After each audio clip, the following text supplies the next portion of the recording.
Is that what they do? That's what they do. All right, we're back.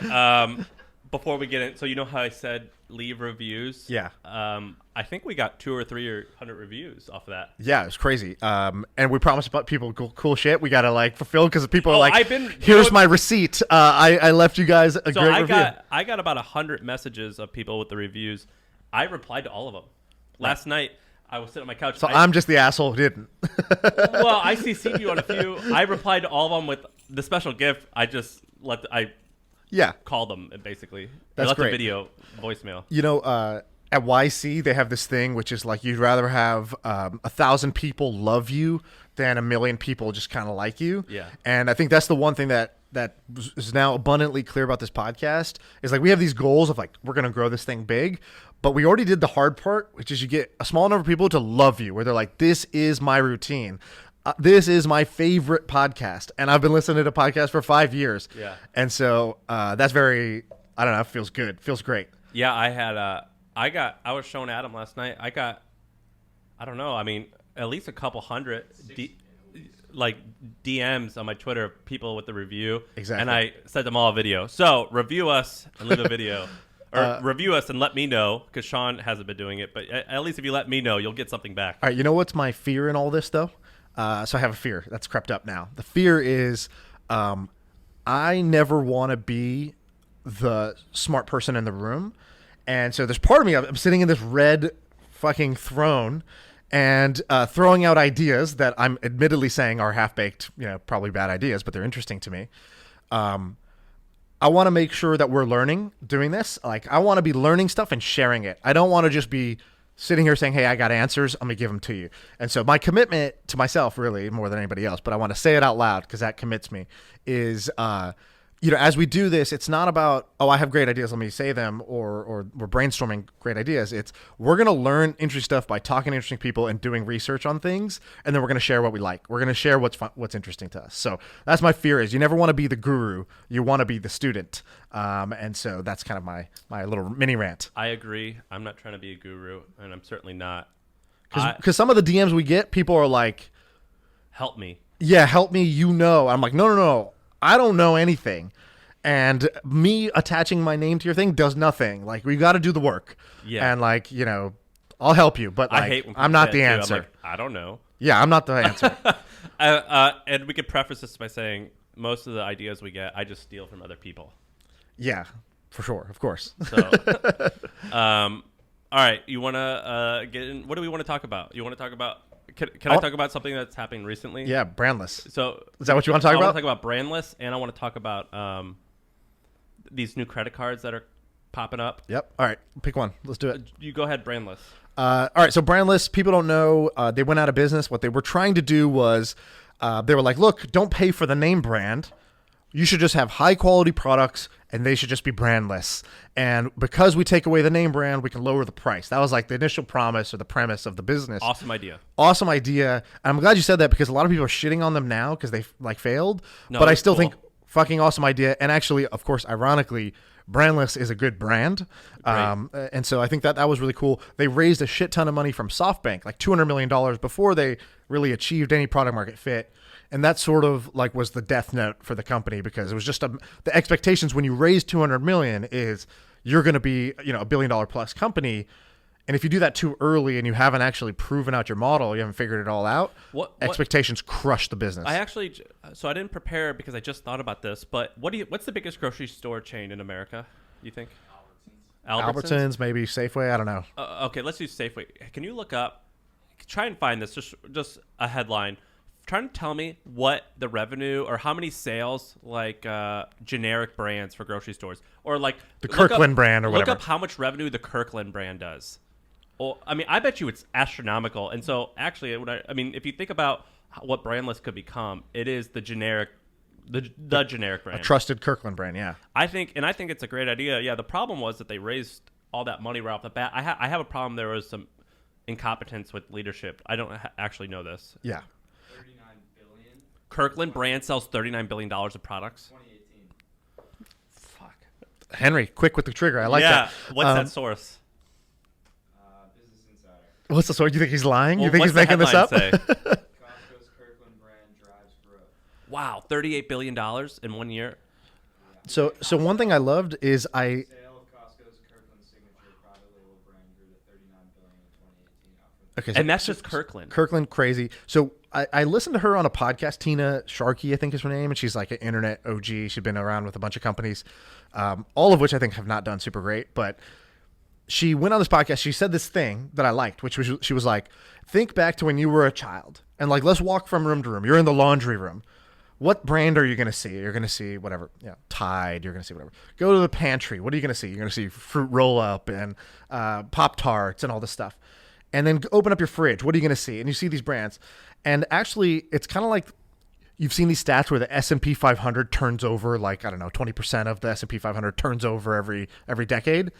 Basically, the same thing happens with these like household brands. These brands that seem like staples of your home. Right. A lot of them are like Minute Maid. It's like, fuck Minute Maid, you're out. Like, now, Or Tang. yeah, Tang, like these brands just like they are not, They can come and go. generationally, they don't just all make it from one mom to the next mom. And I actually believe that premise. And she was like, look, the moms of this generation, they don't want to pay for this, like this consumer packaged good brand in the same way. They want to know it's high quality ingredients, sourced, ethically, and, they don't want to overpay. They want to be, value conscious. So I liked a lot of the premise. I'm sad it didn't work, but I believe you should just go out today and pitch, I'm brandless without SoftBank. And I think I would invest in a credible entrepreneur who's I doing that. agree with you. I think I had 3 people reach out to me that said, hey, can you introduce me to the people who are selling Brandless? I mean, I don't know them, but I just tweeted it and I got an intro. And I introduced 3 different people who are wanting to buy the assets of And Brandless. what are the assets? What are you getting? You get the name. Maybe some inventory, probably. Okay. The name. And An email list. And then, unfortunately, probably a bunch of incompetent team. I mean, Right. No disrespect, but look, if they couldn't pull it off, they're by definition. Well, not. you'll need to restart for sure, right? You'll need a clean slate and you'll need to lower the burn. Yeah. I think it's cool. I would probably charge do they do membership? They did a subscription because they started off with everything was $3. I forgot to mention that. That was like a key selling point. It's like, Dude, I think that's everything's awesome. $3. Look, like $3 store. And people say the CAC was too high, that it cost too much to acquire customers. That's probably true, but like Wish is doing it. Yeah, I don't know the economics, but this brings up an interesting half-baked idea. We got a DM from your friend about like businesses that are in the spot Brandless is in, where they're doing essentially a close down / fire sale. And do you want to share the idea that Which one? Narendra shared this good idea this morning? Yeah, that was a great idea. Okay, so we actually should bring this guy in. I have an investor and a good friend of mine. I cold emailed him and we became friends. He invested. He started a company called Web Shots, and I think he sold it for $80 million, and then he bought it back. If those guys come in, you can bring them in. He bought it back for pennies and then sold it again for $20 or $30 million, and then now has bought it back again.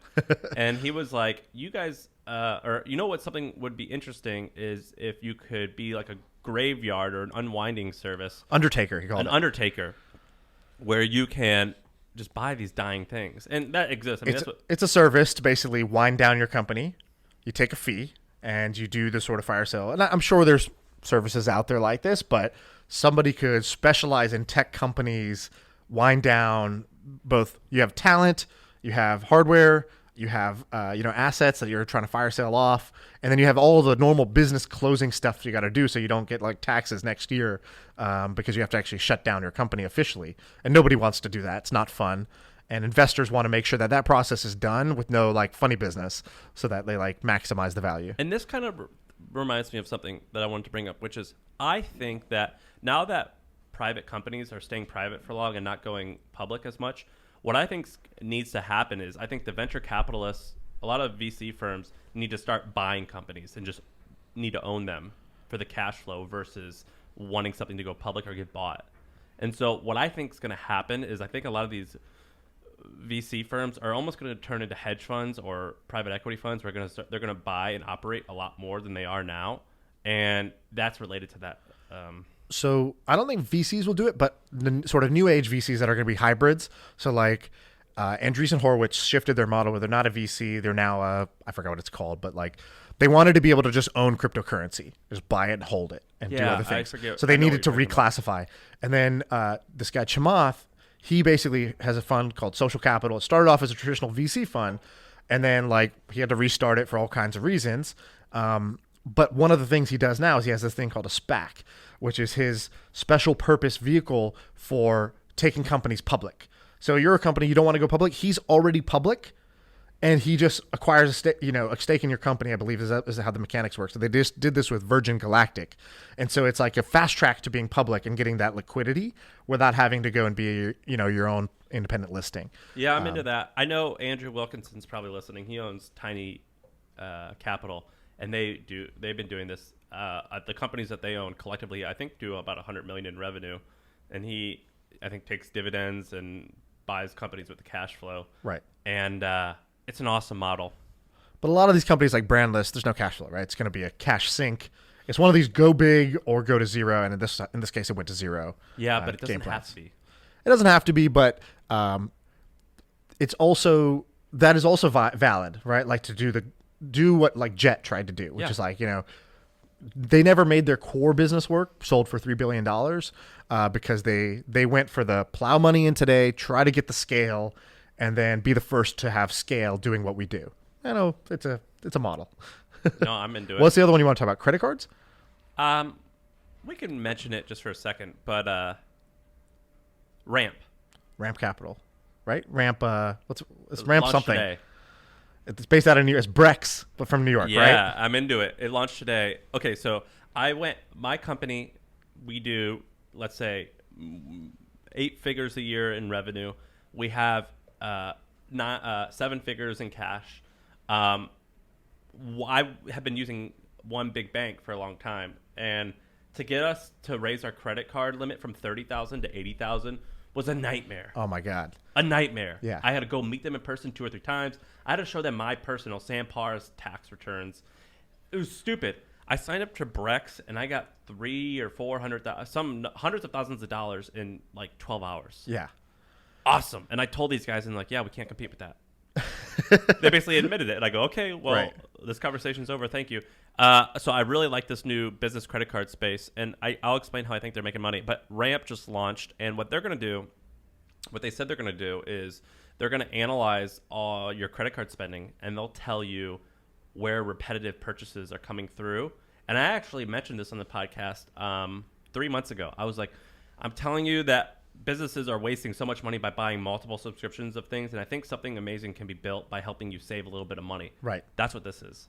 That's like a side feature they have. That's not like the main feature is the same like Brex, right? Like it's like here's a business credit card. Well, and a corporate. that's how they're differentiating. Brex's advertising says we will get you better rewards. Right. And this will save you money. Yeah. And I think it's cool. And I'm really bullish on those things. And I think the way they work is whenever a customer, when I have my credit card and I go and buy something, the merchant pays a 4% fee. And what Brex does is they go to MasterCard and they go, hey, you guys are getting 4% fee for all this stuff. Give us a cut of that, and we'll create more credit card users. Right.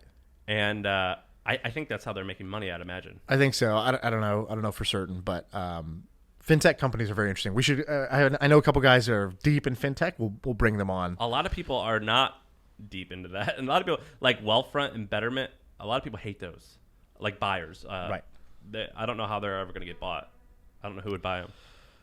We'll see. All right, what else we got up here? I feel like, Shaan, when we come, for the last few times, I've been the one doing all the research, and I have a feeling that you're the one who's done all the research. I did some research this time. So first, follow up on last time I was talking about corporate universities. I'm going to keep talking about anything education because I just love it. I had a lot of people reach out to me about that. Really? Okay, so I went back to my notes. I already had these notes, but I just wanted to mention a couple of them. So Hamburger U, that's the McDonald's one. 19 full-time professors. I thought that was interesting. There's I don't know how you say this, Crotonville, that's from General Electric. So Kaiser just opened up their own med school, which I find really interesting because that's exactly what I was talking about, where you want your own pipeline of doctors, so you create your own med school. Then some companies do it more like training. Apple University, Deloitte University. I think those are more like just a training program, so you could be a better employee. That's different. Make that bigger? Another one that I thought was interesting. So we talked about Zoho. So Zoho has their own university, and the graduates of that make up 15% of their workforce. No shit. Which is pretty insane. So 100. They have about 1,000. Maybe they have more than 1,000 people. I'm not sure exactly how many total that is. The Google IT support certificate has 75,000 graduated students, which is pretty crazy. So I think this is going to be a big trend. So where's the opportunity to be a company that can create these education? So I think what you can do is, so there's these companies that are called, what the hell are they called? I know one is called 2U or something like that. That's the name of one of their companies. So there's a set of companies that what they're doing is they say, hey, university, hey, Berkeley, you should have an online degree. And for years, universities were not so interested in this. And then they saw how much money gets made by online degrees. And so they were like, okay, we'll take that money. And so they don't want to, Berkeley doesn't want to have to sit there and build out an online degree portal that has like the technology, the service, acquire students. Like Berkeley doesn't know how to do any of that shit, right? So there's 3 big companies that basically go to these universities and they say, hey, do you want to offer an online degree? We think it brings this much incremental revenue to your university. And we will run the whole thing for you so you don't have to lift a finger. And but we want, 30% of the tuition revenue. And right, so what happened is all the universities said yes. So there's a $1 billion company that's doing this, that basically offers this to all the universities. So if you go look, all these traditional universities now have a online degree or certificate program that they offer, and it's run by these other companies. I forgot the name of what these companies are called. There's like some generic term, but I think you could be that for corporations. And so I think you could go to a corporation and say, hey, would you like to basically have your own developer boot camp or university for, essentially we're going to pop out people who are like management consultant types. And it's good for your brand to get students early. And anytime you hire one of them, we take essentially a recruiter fee and we'll run the whole thing for you. And so I think that's one way you could take advantage of this trend. So VaynerMedia does this thing called 3Ds, or I don't know what it's called, something like that. And it's $10,000, and you go to their office for a day, and you learn how their business operates. So if you're an agency owner, you get to hang out with Gary Vaynerchuk for an hour. But then they also have like the head of each department for an hour, and they come in and they explain how their companies run. And you have Book in a Box. You have Book in a Box here. Can you answer this actually? No. Special guest. Special guest. Just go out. Can you just go out here and answer it? He's just outside. Oh, yeah. We'll show who's coming in a second. But anyway, what was I saying? You were about to say Book in a Box. Oh, Book in a Box. So Tucker, who's on here, he is thinking about doing the same thing as well, where users can pay a fee and they can come in and see how the company operates. So Book in a Box itself is a little bit different. Book in a Box is, you want to write a book, this is Book in a Box. We're going to help you write it, promote it, do the cover work, all that stuff. And they do this for like high profile business type of people who want to have their own book, right? And that business does good. It's a good business. Yeah, he bootstrapped it. They have he was telling me, he was like, Amazon's going to buy us for so much money. That's what, like, the joke that he has said. So who knows? And what they want to do, which is different, what you're talking about, what our idea is, give you exposure inside these companies to the like leadership of these companies. Is that it? Yeah. Like take you on corporate tours, essentially. Yeah, because Book in a Box, what they're famous for is their culture is really good. Mm-hmm. Like their own company culture? Yeah. Interesting. And so and we thought about doing it as well. I mean, we're not big enough that we have something to offer, but it's kind of a cool idea, is where, like, I would do it for other companies. I would pay money to see, like, if Barstool did a thing where you could see how they operate their business, I would pay money and go. Right. And VaynerMedia, if you guys want to research this, if you want to, like, if you think that your company is special and people would pay money to do it, to see how big Vayner's is, they put all of their events on Eventbrite, and you could see how many tickets they're selling per event. And Gotcha. so you can actually reverse engineer this and see how much revenue it's bringing in. I like it. Okay, I have 2 ideas that are, I've talked about this before. I'm in a big company right now, and it's my first time ever in a big 2,000 person company. And so I'm seeing all this stuff that I'm like, either are problems that need to be solved of a big company that I never saw before, or homegrown solutions that I'm like, dude, that could be a standalone company, this little homegrown thing we built. And so I want to share one of each with you on the podcast today. So without further ado, the first one I'll do is something that I wish we had. Now this is I'll call it, this is kind of a far-fetched idea, but personally I think this is valuable. So I was sitting in a meeting, And the way meetings work at any Amazon company, I believe, is you have this like heavy written culture. So you write a doc, you write a memo before you come in, and it basically says, here's what we're here to discuss. Here's the context. Here's the potential solutions. Here's what we believe is the recommended solution type of thing, right? You write a memo that basically does a lot of the pre-work of what you would normally discuss in the meeting. And the first 20 minutes of the meeting are everybody reading this thing. So it's silent. There's like 15 people in a long boardroom. Amazon. And you read the memo and nobody talks. And then after 15, 20 minutes, somebody basically says like, hey, is everyone done? Anybody need more time?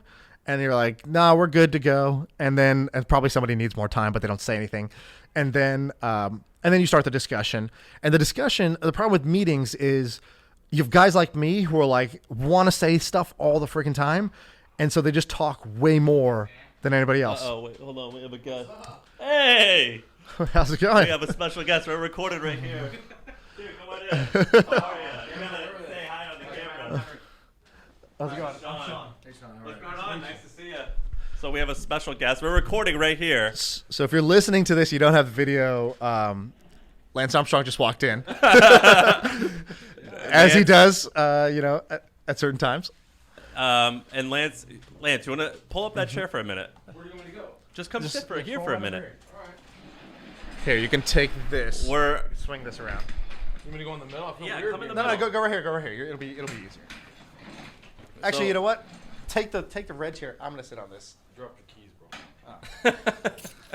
we did not plan this, so Yeah. I know. Neil Dempsey suckered me. He said, not sorry. He just said me. you don't over have to here. sit in here, by the way, either. No, this is what I do. So, Lance, we were.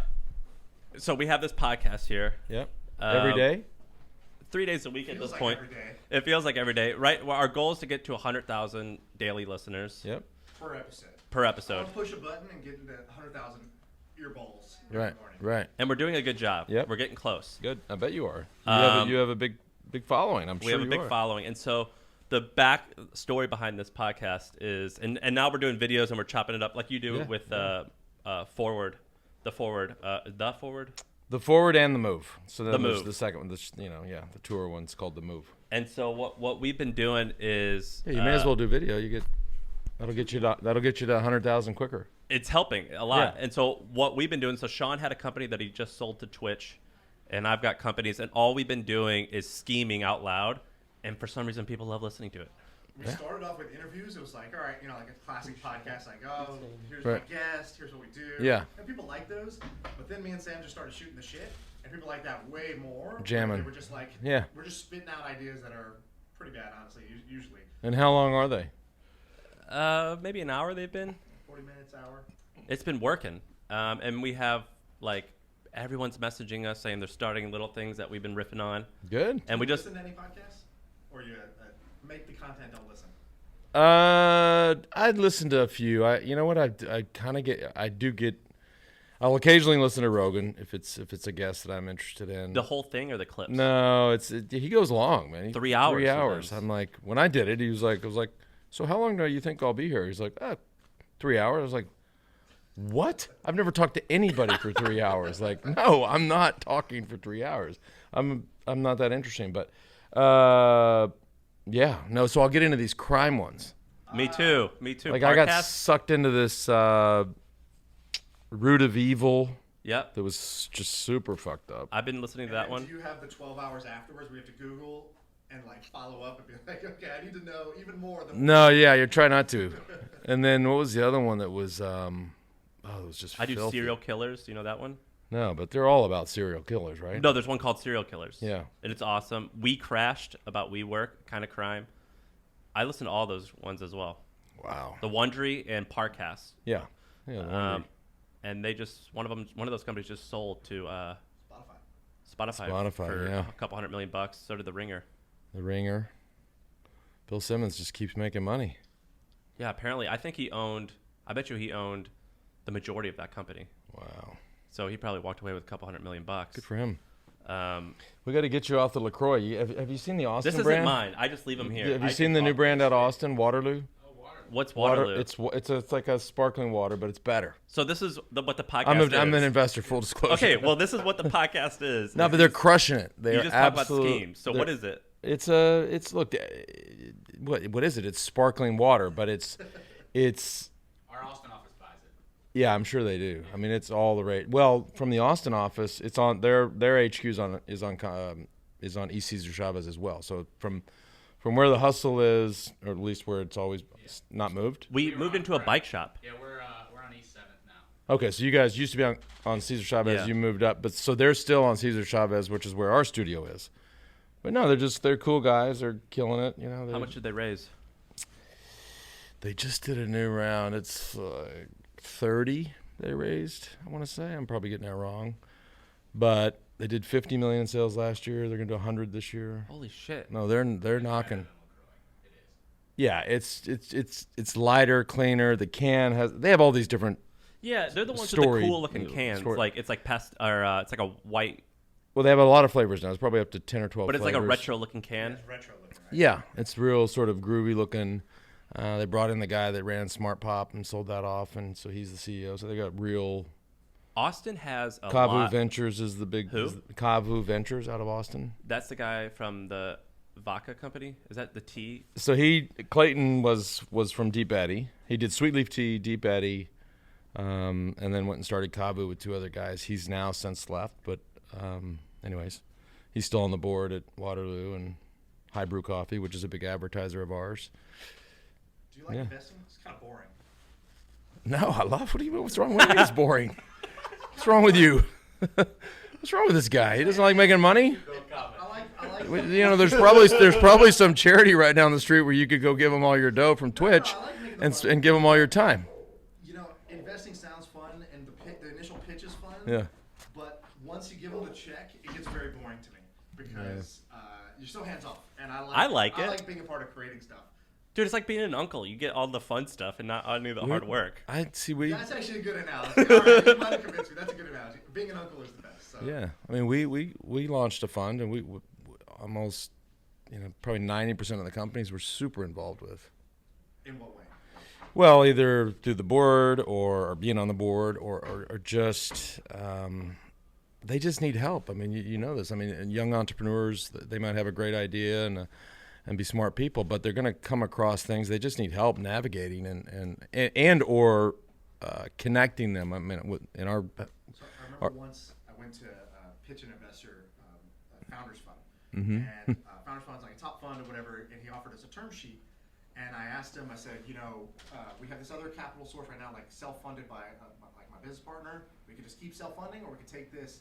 I said, you tell me, how much value add do you guys really bring? And I was ready to hear, the sales pitch.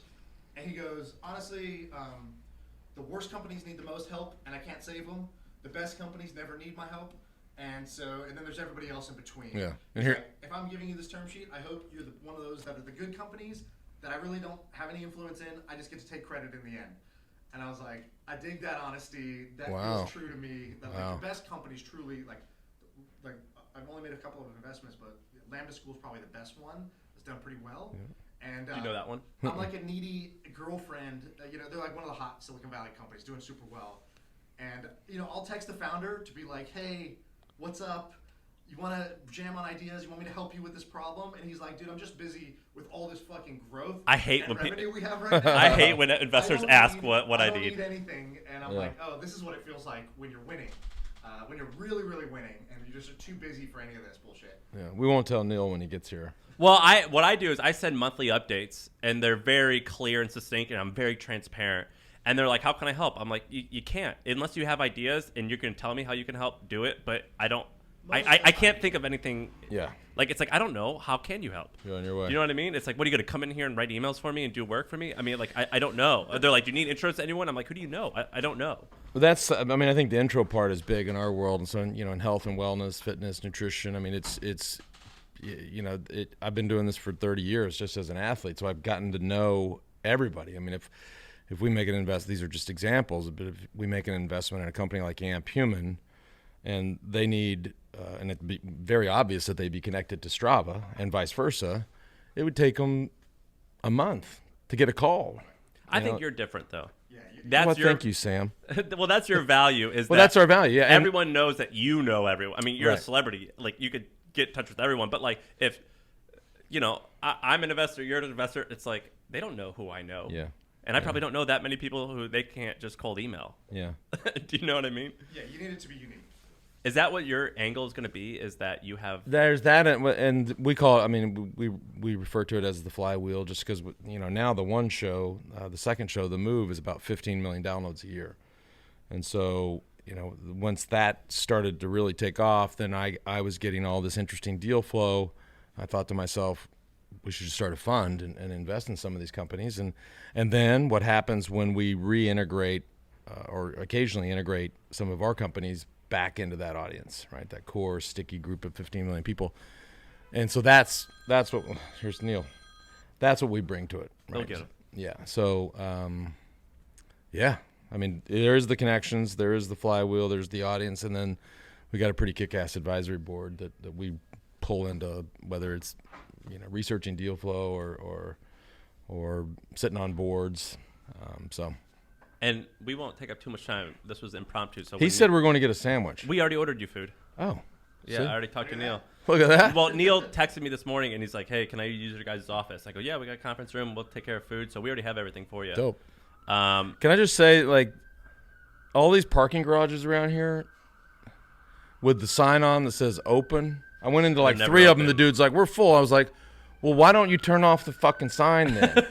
You've got 10 cars in here that now all have to back up because the sign says open. which garage you park in? Well, I ended up parking right around the corner right here. I hope that's the parking thing was yellow. It's a rental car? Yep. What type of car did you rent? Well, hang on. Let's first figure out if I'm going to get a ticket. So the thing was yellow. I put my card in, bought an hour. Well, I'll hook it up. We'll make it happen. No, I know. I got a great garage on the street that I park in. Okay, well, it's too late now. I got to go to the airport soon. But I know, you really want to know what kind of car I rented? Yeah. They gave me it's like a Suburban kind of thing. Big ass. You drive a Suburban anyway, right? I drive that at home, so I didn't mind. I know where everything is. I can, it's like my cockpit. So let me run one thing by you. And then is Neil here? Not yet, but food's ready. So you were doing a thing. So we've talked about hotels out here, or I've been riffing on hotels. I'm really interested in hotels. Yep. Because they're growing, like the biggest hotels, the top 10, they're growing at a really high clip right now because young people are doing experiences more. George Hincapie has this thing called the Domestique. Yep. And you were doing a ride there where someone could pay a fee and hang out with you for 2 days. Well, we call it a camp. Yeah, Camp, that's what I mean. It's probably 4 days of riding. Right. Yeah. And something that's been interesting me, and I've been bringing up, is hotels that offer more experiences. Yeah. And so it could be as small as being filled with Peloton bikes. Yeah. Which I have found myself going to more hotels just because they have a high quality gym. Did you see that his hotel or the Domestique, did it get increased bookings because of that? The camp that we sold. Yeah, and Well, what was the demand for I mean, that? his hotel's. It's only I think 12 or 13 rooms, so it's pretty easy to fill up. So if we announce, and he and I are doing the same thing in Mallorca in September, but at a separate hotel, but obviously, but when we announce that camp, it just kind of fills up. It'd be a different jam if it was a 200-room hotel. And that's his problem, right? He either has 1 room full or 2 rooms, or he could sell 200 rooms, right? 13 is a tough number. I would love for that to happen. And that's what I told you. I think my phone's ringing, by the way. I think it might be Neil. You can answer that. He wants to come up. That's what I told you. I wrote an email to you one time. I was like, you need to become the Jimmy Buffett of Weekend Warriors. Right. And you need to have a hotel where people could come and... Dude, Jimmy Buffett, I mean, hey, Neil. I couldn't answer your call. I got roped into a podcast. Neil, you're being filmed right now. Just say hi right there in the camera. We'll wrap up here in a second. Yeah. But I mean, he's branded everything, whether it's blenders. He's doing nursing homes now. Jimmy Buffett is? Yes. So I mean, when I talk about Jimmy Buffett, I mean, if you think about a Jimmy Buffett fan, like a parrot head, right? So if it's the day of the show in Dallas, Texas, which I say that because that's my mom and stepdad go every time. From the minute they wake up, he's owning them, right? They're listening to Sirius XM. They're listening to his station, right? Probably at some point pregame they're drinking his beer, the Land Shark beer. Then they buy the ticket, which is again his. They get to the show, they're buying his swag. They go back, or they pregame. They like pregame or tailgate out there. They're using his margarita blender. He's got everything. Yeah. And he has the hotel. He's got and then his clothes, right? I think Why it's just sort why of is endless. Lance Armstrong not the Jimmy Buffett of Weekend Warriors? Well, Hotel. Jimmy. events. I don't know if you paid attention the last 7 or 8. You know, we're getting back there, but No, it could happen. I'm it could. telling you. Yeah. I like what the world that I Whoa. want to live in is like I can like these UFC guys. Cannabis. He's all into cannabis. Is he? Yeah. These the UFC guys the are coral reefer. That's what it's called. That's what it's called. The coral reefer. These UFC guys are kind of doing it where you could pay money and go and work Yeah. out with them and live at their gym. Yeah. Ah, man. Laird Hamilton's doing it. You know, I did for a sec, and I did. No, the answer's no. I don't know. That's how you can. Think of it, or this is not worth the sort of. I just didn't. I don't know. It didn't feel right. Because I think that's the thing, right? Like, do you want to how much of yourself and your time do you want to spend? Yeah, On that is. How that, much do you think Jimmy Buffett spends on that Cameo's shit? At least easy. It's on your phone, right? I wouldn't do Cameo. That's how you could tell which celebrity is broke by how much they're See, that's probably the reason I stopped. You're like, oh, this I didn't guy. Sam this said guy- it. Damn, the kill shot. Dude, Wow. it's like this guy's charging Fucking right. like Gilbert Godfrey is charging $50 for a 2-minute slot. This guy's broke. By the way, like, nice people. I talked to them. You know, when they were great, but No, but He's doing well, but yeah, but like it is more reality TV, YouTubers, Viners. it's like Uncle Joey from Full House is really hurting. He's only charging $50 for a 3-minute spot. Like he's broke. I feel this is horrible. Whereas Snoop is charging $2,000. He's the one who's doing good. Snoop charges $2,000 on Cameo. No. Something like that. Yeah. I got TJ Lavin from 1,000 was the max. Yeah. Maybe or whatever. He's the max. I got TJ Lavin to say hi to my wife for like $100. It's a great gift. I don't even know who that is. So He's that's like cool. on the real road. He's the host of the challenge. It's stupid. Former BMX guy. But that's how you can tell who's broke is by what they charge on Cameo. The more they charge, the more broke they are, or Less. vice. If they charge a little bit of money, then they're really Yeah, hurting. and I set mine high, and it just, you know, it was people aren't gonna. Why would anybody pay that? Anyways, I would pay. can I thought Neil and I were gonna go have lunch. Oh yeah. Well, Are you eating lunch with us, or are you gonna keep podcasting? I'm gonna wrap up here in a few minutes. Yeah, let's We go. got we'll food go here, eat. so why don't you guys? Go I don't want to take the seat the whole time. We were just killing. Lance, I didn't expect to do this, so we were just killing time. Whatever. Yeah. Well, we're making. Here, can we get a quick photo real quick for the shot? The group's gonna get a kick out of this. No, that's mine. Oh, you got the tag. Oh wait, let me get up in this, Sean. I had you in. There you go. I'll be out. We'll see you. Yeah. And then Jack is gonna be here in a few minutes too. Thank you. We'll talk to you. Yeah, and that conference room over there is all yours. That was a good surprise. Yeah, that was fun. I don't know what's going to happen with this. Yeah, this episode. podcast is gonna be interesting. It's going to either be great or not great. Like one or the other. It's not Right. going to be okay. Not gonna be in the between. So Okay, so are you gonna wrap up? Because if you want to wrap up, we can either do 2 minutes of more stuff. we can do 2 minutes. I don't know what we're. Can you supposed pull to up do. the sheet again? Because it's got like email on there. This was a crazy. For those listening, Sean and I had this thing planned out, and we were going to do a normal episode. No, this is great. This is And life then- happens. You take life. We had Lance Armstrong just show up and come into the. If Lance Armstrong walks into your podcast, you do exactly what just happened. You get the fuck up, you let Lance Armstrong sit down, and you talk to Lance Armstrong for 10 minutes, and you don't worry about anything else. So if it matters, I mean, this is what our office is like. We do get a lot of cool people coming by. Yeah. The guy that Lance was with, the gentleman you maybe just saw on camera, his name is Neil Dempsey. He won't ever tell me this. I'm pretty sure Neil's a billionaire, and Neil's one of my investors. And Neil, we'll have He him felt on like a billionaire. I felt that Billy energy. We'll have him on the podcast sometime. But basically, he was trying companies and he kept failing. And up into his late 30s, early 40s, he was failing. He's got a job at a VC and met this guy starting a coffee shop. Brought it to the VC. Everyone laughed at him. They said, "No, we're not investing. This is stupid." So Neil invested his own personal money into it, and that company ended up being Starbucks.